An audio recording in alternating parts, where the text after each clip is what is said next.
그러니까 나타내려고도 하시고 또 반대자들에게는 모르게 하기 위함이라는 거죠. 마태복음 13장 11절에 있는 말씀에 예수님 이렇게 말씀하세요. 천국의 비밀을 아는 것이 너희에게는 허락되었으나 그들에게는 아니 되었나니. 제자들을 향해서 말씀하는 거예요. 천국의 비밀을 아는 것이 너희에게는 허락됐다. 그러나 반대자들에게는 아니 되었나니 무릇 있는 자는 받아 넉넉하게 되되, 즉 배우는 자는, 비밀이 허락된 자는 자꾸 더 알게 된다는 거죠. 없는 자는 있는 것도 빼앗기리라. 그러므로 내가 그들에게 비유로 말하는 것은, 그다음 같이 한번 읽어보실래요? 시작. 그들이 보아도 보지 못하며 들어도 듣지 못하며 깨닫지 못함이니라. 이렇게 말씀하세요. 모르게 하려고 비유로 말씀하셨다는 거예요. 당시에 헤로드 왕을 예수님이 여우라고 지칭하셨어요. 아무도 여우가 누군지 몰라요. 그러나 제자들은 아는 거예요. 헤로드 왕이구나. 감추기 위함이에요. 그러나 전부가 아니죠. 또한 가르치시기 위함이에요. 쉽게 가르치시기 위함이에요. 13장 34절에 있는 말씀인데 예수께서 이 모든 것을 무리에게 비유로 말씀하시고, 비유가 아니면, 방송 요원이 바뀌어서 지금 이 한 템포 늦어요. 걱정하지 마시고, 비유가 아니면 아무것도 말씀하지 아니하셨으니, 35절 말씀부터 같이 읽어볼까요? 시작. 이는 선지자를 통하여 말씀하신 바 내가 입을 열어 비유로 말하고 창세부터 감추인 것을 드러내리라 함을 이루려 하심이라. 이렇게 말씀하세요. 비유로 말씀하신 것은 창세부터 감추인 것을 잘 나타내기 위해서, 창세부터 감추어진 비밀을 드러내기 위함이라는 거죠. 비밀이 뭐냐? 비밀을 가지고서 이단들은 내가 그 비밀을 가지고 있다, 나만 해석할 수 있다 그러는데 그 비밀은 단순한 거예요. 에베소서 3장 3절에 있는 말씀인데 비밀은 이런 거예요. 곧 계시로 내게 비밀을 알게 하신 것은 내가 먼저 간단히 기록한 것 같으니. 4절 말씀 읽어볼까요? 시작. 그것을 읽으면 내가 그리스도의 비밀을 깨달은 것을 너희가 알 수 있으리라. 이렇게 말씀하세요. 비밀이 뭐냐? 예수 그리스도의 비밀이에요. 복음이에요. 예수님의 십자가를 통한 구원, 그것이 우리에게 비밀이에요.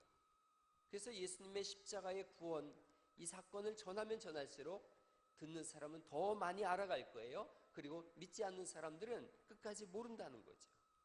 성경은 어떤 책이냐면 믿는 사람들에게는 열린 책이에요. 믿지 않는 사람들에게는 닫혀진 책이죠. 그러니까 엄밀하게 말하면 교회 와서도 이 책이 열린 사람이 있는가 하면 닫혀진 사람들도 있어요. 성경이 열린 책 되시기를 간절히 바랍니다. 복음의 사건이 믿어지고 받아들여지고 이 사건을 하나님의 말씀으로 받아들이는 거죠.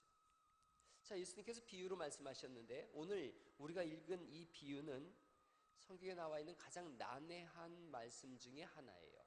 그래서 이것에 대해서 수없이 많은 이론들이 있었어요. 이것이 과연 뭘 말하는 거냐? 이 비유에 대한 여러 가지 이야기들이 있고 해석들이 있었는데, 제가 지난해 우리 복음교단 논단에다가 논문을 한 편 냈어요. 그 논문의 제목이 비유였어요. 비유 해석을 어떻게 할 것이냐. 거기에 근거해서 한번 오늘 이 말씀을 함께 알아보기를 원합니다. 청지기가 있었어요. 그 청지기가 16장 1절에 이렇게 돼 있죠. 제자들에게 이르시되 어떤 부자에게 청지기가 있는데, 비유로 말씀하는 거예요. 그가 주인의 소유를 낭비한다는 말이 그 주인에게 들린지라. 청지기, 남의 것을 대신 맡아서 지키고 관리하는 사람을 청지기라고 그래요. 자, 청지기가 주인의 소유를 낭비한다는 말을 들었어요. 그러니까 2절 말씀이죠. 2절을 다시 또 읽어볼까요? 16장 2절 시작. 주인이 그를 불러 이르되 내가 네게 대하여 들은 이 말이 어찌 됨이냐? 네가 보던 일을 세마라. 청지기 직무를 계속하지 못하리라. 그러세요. 사직서내라는 거예요. 너 이제 끝났다, 나가라, 그런 거죠. 어느 날짜까지 나가라. 그러니까 청지기가 3절에 주인이 내 직분을 뺐으면 내가 뭘 하지? 땅을 파자니 힘이 없고 또 빌어먹자니 부끄럽고 어떡할까 하다가 이 사람이 머리를 씁니다. 그 머리가 아주 간교한 생각을 하는 거예요.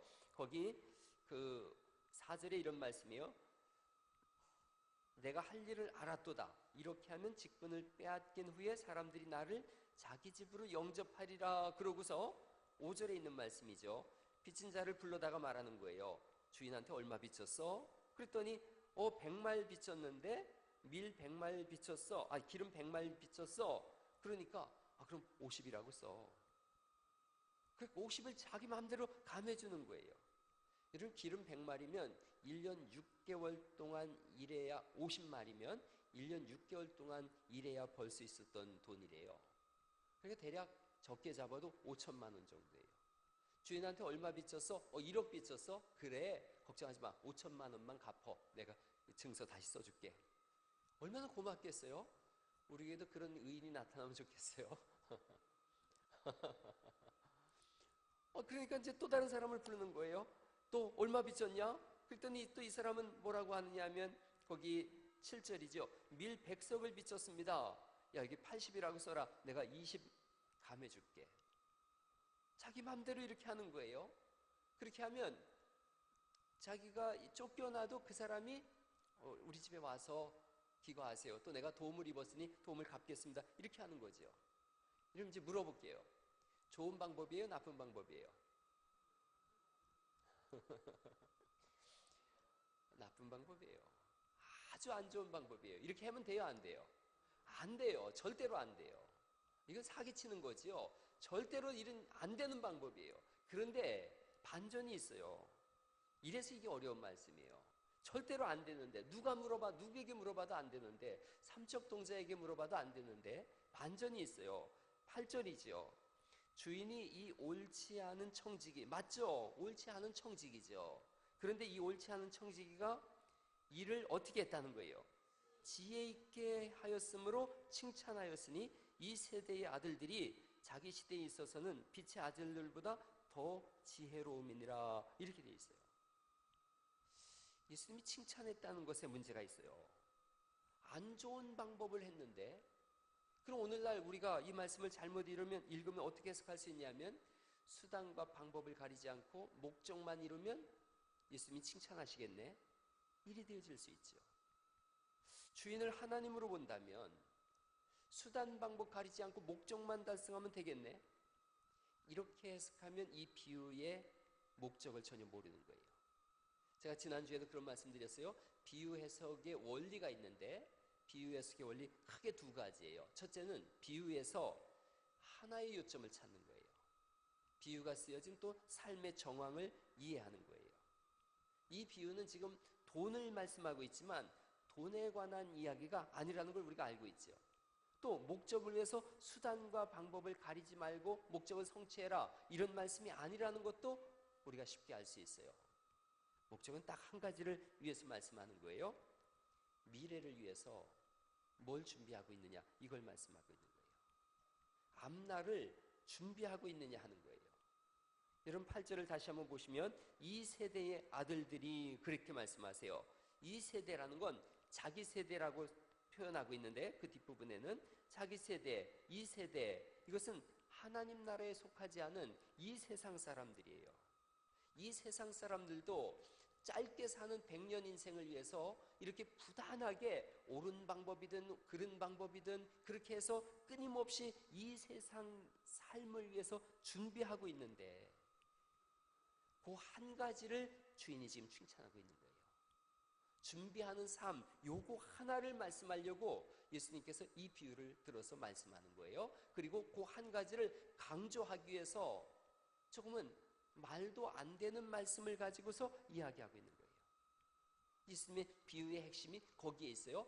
이 한 세상 짧은 인생 살면서도 불의한 방법까지 택해서라도 자기의 미래를 열어가고 있다면, 너희 빛의 자녀들은, 하나님의 백성들은 의로운 방법으로 어떻게 인생을 준비하고 있으며 영생을 준비하고 있느냐, 여기에 문제가 있어요. 세상에서 먹고 살기 위해서 준비하고 애쓰는 불의한 청지기, 우리에게 물어보시는 거예요. 지금 내가 가지고 있는 재능과 물질과 시간과 능력을 가지고 뭘 준비하고 있느냐. 16장 9절에 이렇게 말씀하시죠. 내가 너희에게 말하노니 불의의 재물로 친구를 사귀라, 그렇게 말씀하세요. 불의의 재물이라고 하는 부분은 해석상에 조금 문제가 있는데, 세상의 재물이란 뜻이에요. 세상의 재물로 친구를 사귀면 재물이 없어질 때에 그들이 너희를 영주할 처소로 영접하리라, 이렇게 말씀하세요. 그러니까 세상의 재물을 가지고서 세상의 이 돈 얘기를 하고 있지만, 세상의 재물, 능력, 물질, 기회, 다양한 말씀을 말씀하고 있는 거죠. 그걸 가지고서 영원을 준비하면서 살라, 영생을 위해서 살라라는 말씀이에요. 이 말씀은 딱 요 누가복음에만 나와 있고 여러 가지 혼선되어지는 복선이 깔려 있어서 해석이 참 어렵지만 중요한 건 그거예요. 불의한 청지기도 파국의 미래를 준비하고 있다는 거죠. 음흉한 사람이에요? 불의한 사람이에요? 그런데 생명을 걸고 미래를 준비하고 있어요. 여러분, 주인이 이 사건을 알았어요? 그러면 주인은 일단 저놈을 족쳐라 이렇게 나가지 않겠어요? 예수님은 거기서 반전을 말씀하고 있는 것뿐이죠. 준비하는 삶. 오늘 이 말씀이 우리에게도 들려줘야 돼요. 어떻게 준비하고 있는가? 우리는 내일 일을, 10년 일을, 20년 일을, 아니 100년 후를 어떻게 준비하며 사는가? 마태복음 24장, 25장은 종말장이라 그래요. 어느 날인가 우주적 종말이 올 거라는 거죠. 예수님이 재림하시는 날이에요. 해가 어두워질 것이고 빛을 내지 않을 것이다. 달이 빛을 내지 않을 것이고 별들이 떨어질 것이며 하늘의 권능들이 흔들릴 거라고 말씀하세요. 예수님께서 다시 오시는 재림의 징조가 하늘에서부터 보여지는 날이에요. 믿지 않는 자들이 통곡하는 날이에요. 예수님께서 능력과 큰 영광으로 오는 날을 볼 거라고 말씀하세요. 큰 나팔 소리와 함께 택한 자들을 사방에서 모을 거다라고 말씀하세요. 그날을 준비하고 사느냐는 거죠. 믿음으로 산 삶을 결산하는 날이 오는 거예요. 25장에 보면 양과 염소가 구별되는 날이에요. 믿음의 사람은 창세로부터 예비된 하나님의 영원한 집에 들어간다라고 말씀하세요. 믿지 않는 사람은 바깥 어두운 데로 쫓겨나서 슬피 울며 이를 갈 거다라고 말씀하세요. 그날을 준비하고 사는가 하는 거예요. 여러분, 16장에 요 다음에 나오는 말씀이 부자와 나사로 사건이에요. 19절부터 있는 말씀이. 부자는 그 세상의 불의한 재물, 즉 세상의 물질을 가지고 하나님 나라를 전혀 준비하지 않은 사람이에요. 그래서 영원한 지옥에 떨어지는 것을 성경이 말씀하고 있어요. 준비하며 사는가? 한번 옆 사람한테 물어보세요. 영원한 나라를 준비하며 사십니까? 한번 물어보시겠어요? 시작. 많은 경우 교회는 나와 있고 예수님을 믿는다고 하지만 영원한 나라를 위하여 준비하지 않는 거예요. 아침부터 소풍 간다 그러면 김밥도 싸고 옛날에 계란도 삶고 막 했는데 영원한 하나님 나라를 위해서는 소풍 한 번 가는 것만큼의 준비도 하지 않는 삶이 많은 거예요. 예수님을 믿는다 하면서 정말 준비하며 사는가? 저는 오늘 어떻게 살아야 되나 여기 좀 말씀드려 보려고 해요. 성경은 어떻게 살아야 되나라는 말씀을 하기 전에 우리가 누구냐를 먼저 묻고 계세요. 우리를 보고 너희가 누군지를 아느냐? 너희가 지금 그렇게 살 사람들이 아니라는 거죠. 너희의 신분을 바로 알면 너희의 인생이 달라질 수 있는데 누군지 아느냐? 16장 8절 말씀을 다시 보시겠어요? 16장 8절에 이렇게 되어 있습니다. 주인이 이 옳지 않은 청지기가 이를 지혜 있게 하였으므로 칭찬하였으니 이 세대의 아들들이 자기 시대에 있어서는, 그 다음 우리 보고 뭐라고 말씀하는 거예요? 빛의 아들이라고 말씀하세요. 빛의 아들들, 빛의 자녀들이라는 거죠.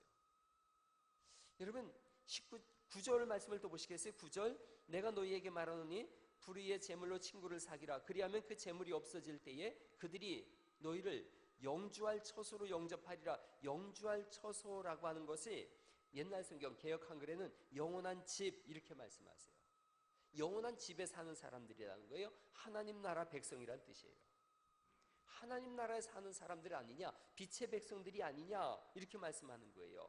13절 말씀에 이렇게 말씀하세요.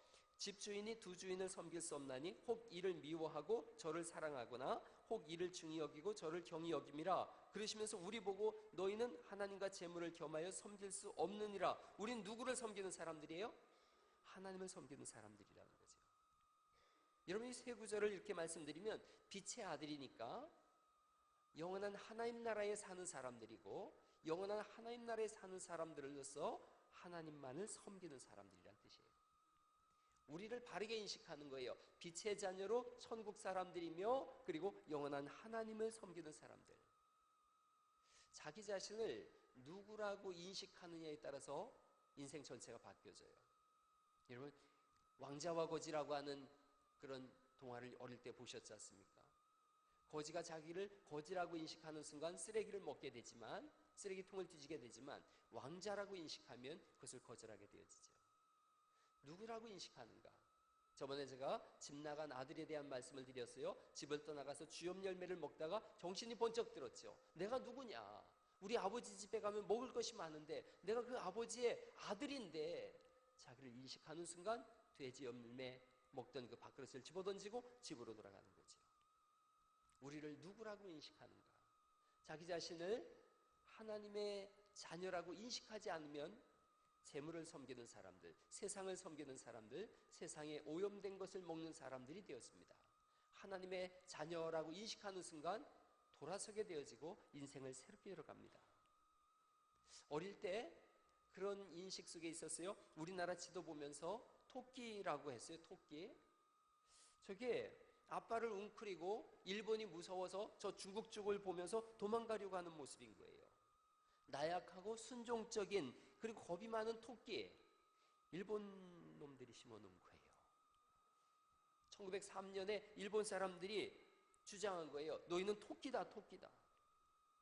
아니요. 그런데 우리나라 지도는 토끼 지도가 아니라 뭐예요? 호랑이요, 호랑이. 호랑이 같은 민족이죠. 인식의 전환이 있는 거예요. 토끼 그러면 왠지 움츠리고 낮아지고 겁이 많고 그러지만 호랑이라고 생각해 보세요. 여러분, 이 호랑이 민족의 백성들이에요. 역사 이래로 이런 민족이 없었다고 제가 늘 말씀드리잖아요. 체력이 보통 강인한 민족이 아니고 두뇌가 엄청 비상합니다. 활 쏘는 일에 있어서 우리나라를 옛날에 저 중국의 오랑캐가 우리를 보고 동이족이라 그랬어요. 동이. 동쪽의 오랑캐다 그랬는데 이 자가 큰 활을 맨 사람이란 뜻이에요. 한문으로. 동쪽에 큰 활을 맨 사람. 양궁에 있어서 천하무적이에요. 우리나라에서 국가대표 그러면 금메달 따는 거죠. 제가 들어보니까 스타크래프트나 이런 게임에 있어서도 천하무적이래요. 우리나라가. 나가면 무조건 1등 한대요. 골프가 가장 마지막 스포츠래나 뭐래나. 근데 세계 100명 중에 30명이 우리나라 사람이에요. 등수가. 사기를 쳐도 우주적이에요. 지금 이 지구상에 30명의 예수님이 계시는데 20명이 한국 사람이에요. 뭘 하든 세계적이고 우주적이에요. 일본 놈들이 자꾸 죄송해요. 일본 사람들이 우리를 백색 국가라고 그러고 지정하고 수출을 규제한다고요. 우리는 금방 똑같이 만들고 하루 지나면 더 잘 만들어요. 과거에 우리 개밥그릇 갖다가 국보로 삼은 인간들이 벌써 그 이 은혜를 잊어버린 거죠. 우리 민족을 잘못 알은 거예요. 토끼로 알고 덤볐는데 본질은 호랑이에요. 겁이 없습니다. 겁이 없어요. 우리나라 사람처럼 겁 없는 사람들이 없어요. 저 미국 놈들도 자꾸 놈들이라 그러는데 이상하게 저 미국 사람들도 9시만 넘으면 밖에도 못 나갑니다. 우리 애들은 초등학생도 11시에 슈퍼에 과자 사러 가요. 달라요. 우리가 인식이 다른 거예요. 김교신 선생님이 있어요. 우리 보건교단을 세운 최태훈 감독님하고 같이 일본의 우찌무라 간조 문화생이었는데 양정고교 교사로 있을 때에 베를린 올림픽 마라톤 금메달 걸었던 손기정을 교육한 분이에요. 이분의 교육을 받은 손기정 그 옹이 가슴을 찢고 태극기를 보여줬잖아요. 패망할 일제의 조선 총독 아베 노부유키 앞에서 그 송진우라고 있어요. 매국노. 하필 그 송씨를 써가지고 송진우, 장덕수 이 인간들이 그 앞에 엎드려가지고 왜 일본이 망합니까? 천황폐하의 군대가 왜 집니까? 그럴 수 없습니다. 이러면서 한심스럽게 수치스럽게 무릎을 꿇었어요. 그 시간에 이 김교신 선생님이 지도를 벽에다 걸어놓고 2시간 동안 기도를 합니다. 그리스도인이에요. 민족의 선지자, 선각자죠. 기도를 하고서 그런 글을 썼다는 거예요. 이게 엄청난 글이에요. 오른손은 만주광야를 훑어서 낭림산을 지나 백두산 정상을 움켜쥐고 왼손은 묘향산을 지나서 황해도 장산곳을 움켜잡고 오른쪽 팔은 태백산을 지나 멀리 부산까지 뻗치고 왼쪽 팔은 소백산을 지나서 전라도 진도까지 뻗쳤다. 바야흐로 하늘에 솟아오르려는 모습인가? 아니면 자유의 여신이 아시아 대륙을 등 뒤에 걸머지고 일어서려고 허리를 펴는 모습인가? 이게 우리나라 지도예요. 할렐루야. 우리가 그런 백성이에요. 인식이 바뀌니까 세상을 바꿔놓습니다. 세상을 바꾸겠다는 웅지를 가지고 있는 거죠. 그런 선지자, 선각자, 선진자, 그런 믿음의 선배를 가진 후손이 우리예요. 여러분, 하나님께서 역사 속에서 가장 놀랍게 쓰실 민족이 누구냐? 우리 민족이에요. 제가 볼 때. 제가 무슨 국수주의에 빠진 사람도 아니에요. 세계 선교의 주역이 우리나라 사람인 건 금방 알 수 있어요. 어느 나라 가도 금방 똑같아져요. 적당히 노란해서 저 흑인들 만나면 며칠 지나면 깜장해지고, 백인들 만나보세요. 또 며칠 지나면 하얘져요. 사계절이 뚜렷해서 추워도 더워도 암시롱 안 와요. 세계 선교를 위해서 하나님이 꽁꽁 숨겨둔 민족이에요. 배우는 것도 얼마나 금방 배웠는지 아세요? 중국 가봐요. 저도 중국 갔더니 하루도 안 지나서 니하오마 와이니 이러고, 일본 가보세요. 와타시노 몫이 데스 아나타와 빠가야로 데스까. 제가 금방 배웁니다. 대단한 민족이에요. 미국 가보세요. 일주일도 안 됐는데 미국 갔다 온 사람이 벌써 그러지. 안녕하세요. 미국 가서 일주일도 안 돼가지고 와우 뭐 이러고, 너 혀 뽑아버린다. 아따 형님 와 그러셔. 또 이러고. 대단한 민족이에요. 대단한 민족. 금방 배우고 더 잘 배워요. 중국, 한국, 일본이 세계에서 IQ가 가장 높은 나라 중에 하나래요. 그 중에 대한민국이 제일 높대요. 왜 이 나라가 제일 높은가 봤더니 전부 젓가락 문화래요. 젓가락을 써서 IQ가 높아진 거래요. 근데 한국이 제일 높대요. 왜 한국이 더 높지? 봤더니 우리는 쇠 젓가락을 쓰잖아요. 그놈들은 다 나무 젓가락 쓰는데 우리만 묵직한 쇠 젓가락을 쓰면서 두뇌가 발달하는 거예요. 뭔가 달라도 다른 거예요. 여러분, 그런 민족 속에서 우리가 예수님을 믿었어요. 하나님의 자녀예요. 빛의 자녀예요. 천국에 속한 사람들이에요. 하나님을 섬기는 사람들이고 하나님이 복 주시는 사람들인 줄 믿으시기 바랍니다. 자기 인식을 바꿔가야 되는 거라는 거죠. 웅크리고 있을 때가 아니고 주저앉았을 때가 아니고 나는 끝났어, 절망이야, 할 거 없어, 이런 때가 아니라 그리스도의 이름을 붙들고 십자가 의지하고 벌떡벌떡 일어나는 믿음의 백성들 되시기를 간절히 바랍니다. 베드로전서 2장 9절에 우리를 향해서 말씀하는 거예요. 택한 족속이라는 거예요. 왕이요 제사장이라는 거예요. 거룩한 나라라는 거예요. 하나님의 소유된 백성이니 이는 너희를 어두운 데서 불러내어 그의 기이한 빛에 들어가게 하신 이에 아름다운 덕을 선전하고 선포하게 하려고 우리를 세우신 줄 믿으시기 바랍니다. 왕같은 족속, 거룩한 백성들, 하나님의 택한 사람들이에요. 절대로 시시하지 않게 살기를 간절히 축원합니다. 옆 사람한테 얘기해 보세요. 시시하게 살지 맙시다. 그럼요.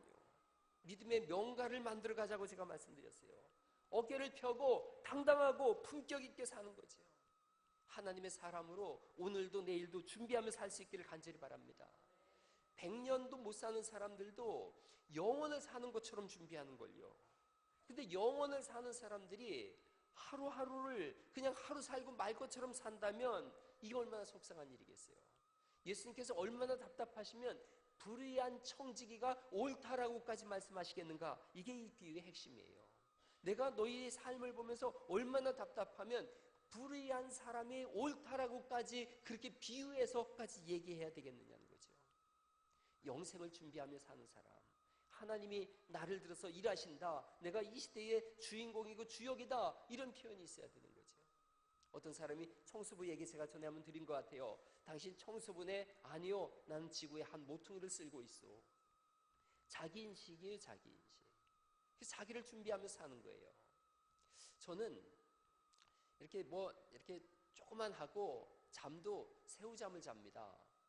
제 아내는 고래잠을 자요. 제 아내는 이렇게 탁 큰 대자로 이렇게 여자가 이렇게 탁 펼고 자고 있는데 저는 웅크리고 이렇게 새우잠을 자요. 그러면 깊이 고나게 자면 아내가 깨워요. 그래서 왜 뭔 일 있어? 편하게 자. 나는 그게 편한데. 그러면 새우잠을 잔다고 남자가 왜 새우잠을 자냐고 자꾸 그래요. 그래서 제가 하는 얘기예요. 맨날 나는 새우잠을 자도 고래 꿈을 꾸니까 그냥 냅둬. 고래잠 자면서 새우 꿈 꾸는 사람이 아니라 새우잠을 잘지언정 고래 꿈을 꾸는 사람들이 우린 줄 믿으시기 바랍니다. 좀 다르게 살자는 거예요. 다르게 살자. 그래서 말도 다르게 하고 행동도 다르게 하는 거예요. 저는 에티켓을 굉장히 강조하는 사람이에요. 버릇없이 구는 사람, 함부로 말하는 사람 제가 좋아하지 않는다 그랬어요. 밥 먹을 때도 청년들한테 제가 알려줘요. 입을 꼭 다물고 이렇게 오물오물 소리 내지 말고 먹어라. 차를 마셔도 이렇게 마시지 말라고 제가 그러잖아요. 그 소리 안 내고 이렇게 마셔야지. 이걸 왜 이렇게 마시냔 말이에요. 이 커피를 마셔도. 왜? 그래요. 좀 이렇게 좀 다르게 합시다. 할렐루야. 좀 품격 있게 이렇게 음식물을 입에 들어갔으면 말을 안 해야 되는데, 내가 아는 목사님은 그 목사님이라 그런가?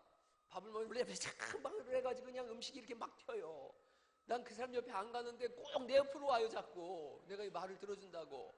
그래서 그분이 앉으면 이제 적당히 거리를 두고 이렇게 가는데, 나중에 얘기 들어보니까 아무도 그 사람 싫어하더라고요. 먹을 때는 좀 입을 꼭 이렇게 다물고 먹고, 그 말을 할 때도 이렇게 품격 있게 이렇게 하고, 옷도 뭐 낡은 옷이면 어때요? 낡은 옷이면 품위 있게 입고, 밝은 미소로 만나고, 말을 하더라도 상대방을 상처되지 않는 말을 하고, 살리는 말을 하고, 격려되는 말을 하고, 농담을 하더라도 용기되는 말을 하고. 할렐루야. 좀 바꿔가야 된다는 거죠. 이 땅에 두 발을 딛고 살지만 천국의 사람으로 살자는 거죠. 빛의 자녀로, 천국의 백성으로, 하나님을 섬기는 사람으로. 우리는 세상과 비교할 수 없는 천상의 존재들인 줄 믿으시기 바랍니다. 다른 거예요. 우리는 본질부터가 다른 거예요. 불사의 사람들이지 않습니까? 죽지 않는 불사신의 사람들인데요, 영생을 사는 사람들이고 빛의 자녀들인데 왜 어둠에 속해서 어둠의 일을 감당하느냐 말이죠. 이거 주님이 우리에게 강력하게 말씀하는 거예요. 10절을 보시겠어요? 16장 10절에 이렇게 되어 있습니다. 지극히 작은 것에 충성된 자는 큰 것에도 충성되고 지극히 작은 것에 불의한 자는 큰 것에도 불의하느니라. 이렇게 말씀하세요. 지극히 작은 것, 이걸 엘라키스토스라는 표현을 썼는데, 이거 가장 작다라고 하는 미크로스라는 말의 최상급이에요. 아주 보잘것없는 거라는 거예요. 큰 것은 영원한 것, 하나님 나라 거라는 거예요. 세상에 가장 좋은 것도 하나님 나라 거에 비교하면 가장 보잘것없는 거예요. 그런데 세상에 가장 보잘것없는 거에도 충성하면서 거기에 모든 힘을 다 쏟으면서 왜 영원한 하나님 나라를 향해서는 힘쓰지 않느냐, 이런 거예요. 왜 그러냐? 소속이 어딘지를 몰라서 그런 거예요.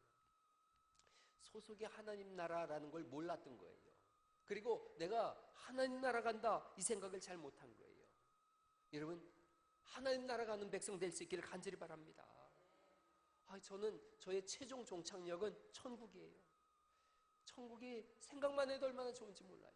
자다가도 웃을 일이지 않습니까? 하나님 나라에 내 집이 있다. 100년도 안 지나서 내가 이사갈 곳이 있는데 거기에 보니까 이 세상에서 가장 좋은 것만 다 모아놨더라고요. 예수님께서 표현할 길이 없으니까 거기는 황금성이다, 이렇게 말씀한 거예요. 황금성. 그냥 뭐 사람들이 뭐 좋아하냐 그랬더니 보석 좋아하고 금 좋아하고 무슨 호박 좋아하고 진주 좋아하고 그랬더니 예수님께서 이렇게 말씀하신 거예요. 천국이 그런 곳이야. 너희가 생각하는 가장 좋아하는 것 있냐? 거기보다 더 좋은 곳이다. 여러분, 거기에 가면 우리가 평생을 섬기고 전파한 예수님이 계심을 믿으시기 바랍니다. 앞서간 믿음의 선배들이 있고요. 전 거기 가서 가장 사랑하는 부모님을 만날 거예요. 그래서 전 천국에 가서 성가대 할 거거든요. 찬양대 할 거예요. 노래가 있잖아요. 작은 광주리에 모세를 알죠. 어두운 구덩이에 예레미야도 큰 물고기 속에 요나도. 같이 한번 해볼래요? 같이 해보죠. 작은 광주 위에 모세를 알죠. 어두운 구덩이에 예레미야도 큰 물고기 속에 요나도 알죠. 방주 속에 있던 노아 가족도 모두 만나보겠네. 천국에 가면 보겠네. 내 죄가 용서받아 자유케 됐네. 모두 만나보겠네. 천국에 가면 보겠네. 얼마나 즐거운 모임인가. 2절도 있는데 한번 해볼래요? 2절도 있어요. 크고 장사였던 손뼉 치면서 해보세요. 크고 장사였던 삼손을 알죠. 기도할 줄 알던 엘리야 선지 사자굴에 갇혀 있던 다니엘 물맷돌로 거인 죽였던 다윗 모두 만나보겠네. 천국에 가면 보겠네. 내 죄가 용서받아 자유케 됐네. 모두 만나보겠네. 천국에 가면 보겠네. 이 얼마나 즐거운 모임일까. 여러분이 거기에 꼭 있기를 간절히 축원합니다. 얼마나 좋은 것인지 몰라요. 본문은 반전이 있어요. 반전. 비유를 통해서 꽝 하고 하는 반전이 있어요. 불의한 청지기가 한 일도 반전이에요. 그 일을 용서한 주인도 반전이에요.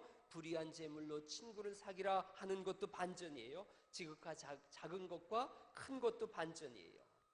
우리에게 주님이 말씀하시는 이 반전의 핵심은 오늘부터 너희도 반전 있는 삶을 살라라고 말씀하시는 것인 줄 믿으시기 바랍니다. 삶에 반전이 있어야 되지 않겠어요? 잘 믿는 사람은 더 잘 믿는 반전이 있어야 되는 거고, 믿음이 적은 사람은 큰 믿음으로 새롭게 시작하는 반전이 있어야 되는 거고, 안 믿는 사람이 있다면 오늘부터 믿는 역사가 있기를 간절히 바랍니다. 대반전의 삶을 주님 말씀하세요. 그래서 이렇게 말씀 한번 해보시죠. 오늘부터 대반전의 시작이다. 한번 해보세요. 시작. 오늘부터 대반전의 시작이다. 그럼요. 우리 인생에 새로운 반전이 있어야 되죠. 저는 늘 간증하는데 저는 엉터리 인생이었어요. 정말로 제가 봐도 엉터리 인생이었어요. 오늘날 젊은이들, 우리 청년들 보면서 제가 별반 할 말이 없는 것은 그때 나는 너무 엉터리였거든요. 예수님이 저를 구원하셨어요. 그때부터 반전이 있었어요. 저의 과거만 아는 사람들이 있죠. 제 친구들이나 내 과거의 모습만 보는 사람들은 별 볼 일 없는 녀석이었어. 지극히 작은 거지 뭐.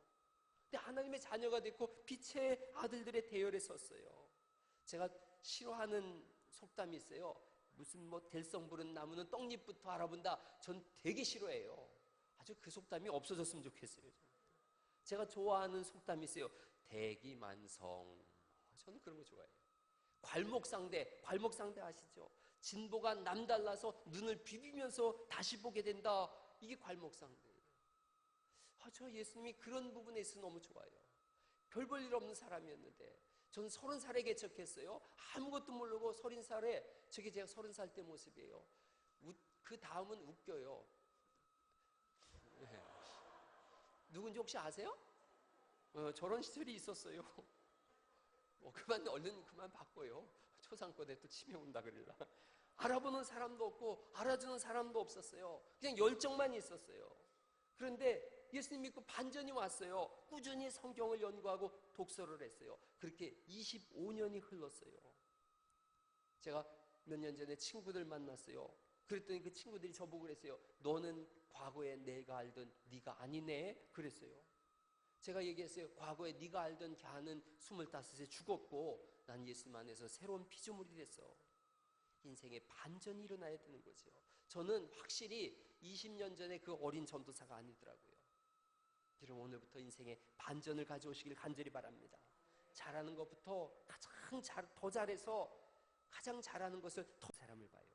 끝까지 잘하는 사람들, 성경 암송의 달인, 찬송의 달인, 기도의 달인, 예수님 처음 믿었을 때의 그 시절, 십자가 앞에 섰을 때 그 마음을 먹었던 것, 그 강하게 먹었던 것, 하나님 나라 바라보고 도전하고 또 도전했던 것, 그것들을 다시 시작하십시오. 그러면 주님이 우리에게 인생의 새로운 반전을 열어주실 줄 믿습니다. 우리 그 찬송 다시 한번 같이 부르면 좋겠어요. 다시 복음 앞에라고 하는 찬양인데 이 찬송 같이 한번 부르시고 오늘 기도하기로 원합니다. 많은 이들 말하고 많은 이들 노래는 하지만 정작하지 않는 길. 많은 이들 말하고 많은 이들 노래는 하지만 정작 가지 않는 길. 두려운 생각보다 많이 힘들고 험한 길보다 그저 말로만 가려기에 점점 멀어져만